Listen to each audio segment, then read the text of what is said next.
Good afternoon, I'm Edie Diemar with 2NURFM Hunter News. Newcastle Jets players are being reassured they will be paid what is owed to them despite the current ownership crisis. Football Federation Australia terminated the club's licence yesterday after owner Nathan Tinkler put the club into voluntary administration. Professional Footballers Australia's head of player relations, Simon Colosimo, says players should be hopeful for the future.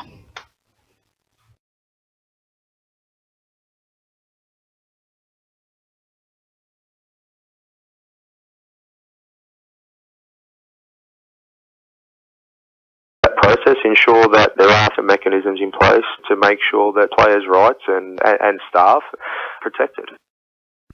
Police are urging a Waratah teenager who's been missing for a week to get in touch with them. 14-year-old Tara Hipwell was last seen leaving her high school at Mayfield last Thursday, and police believe she may have been chatting to older men on dating websites beforehand, posing as a 19-year-old woman. Inspector Michael Gorman says it appears Tara has run away from home. Certainly from the investigations that we've been undertaking, there have been some sightings of Tara around the local area, so around Jesmond and Walls End, in the last number of days. We're aware there's been a lot of activity on social media. The Regional Recovery Coordinator for the Hunter and Central Coast says he'll remain in the role for as long as he's needed. 1 month after the devastating superstorm which lashed the region, there are still many residents and primary producers who are struggling to get back on their feet.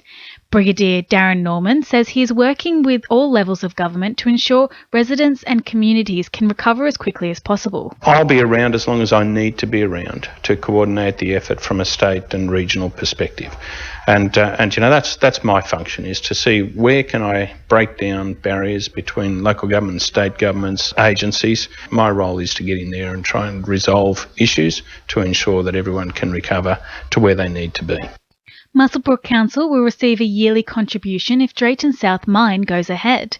Anglo American agreed to contribute more than $35,000 each year to Muswellbrook Council, which will fund several council programs. Anglo has also agreed to employ 3 apprentices each year from the Muswellbrook, Aberdeen or Jerry's Plains area. Legitimate dog breeders in the Hunter are being told they have nothing to fear from an inquest into puppy farms. A parliamentary inquest has been set up to examine the barbaric behaviour of puppy farmers, but breeders who care for their dogs have been told they shouldn't be concerned with any repercussions from the review. Upper Hunter MP Michael Johnson says there are several legitimate reasons for breeding dogs. The whole issue of people breeding dogs without having care for those dogs is just disgusting. It's basically a money turnover thing, unfortunately. There are all sorts of legitimate reasons, and people that actually care for their dogs don't actually turn them into puppy factories, and that's what we want to stop. More than 1,000 workers are still attempting to connect phone lines in the Hunter following the storms last month. About 12,000 homes in the Hunter and Central Coast are without fully operational phone and internet, and it could be more than 2 weeks before it's restored. Telstra Countrywide General Manager Chris Cusack says they are working as fast as they can. They're Telstra customers and they are impacted by one of these longer-term outages, then we'll be able to offer them either redirection to their mobile phone at no cost, or if they have an internet service, provide them with a free wireless broadband dongle until we can restore their radio cell service. Sport for our sponsor, newcastlecheapestcars.com.au. The hunt is on for a new owner of the Jets after Nathan Tinkler had his A-League licence revoked and the team placed into voluntary administration. Debts totalling up to $2.7 million, including hundreds of thousands owed in wages to the players and staff, now hang over the club.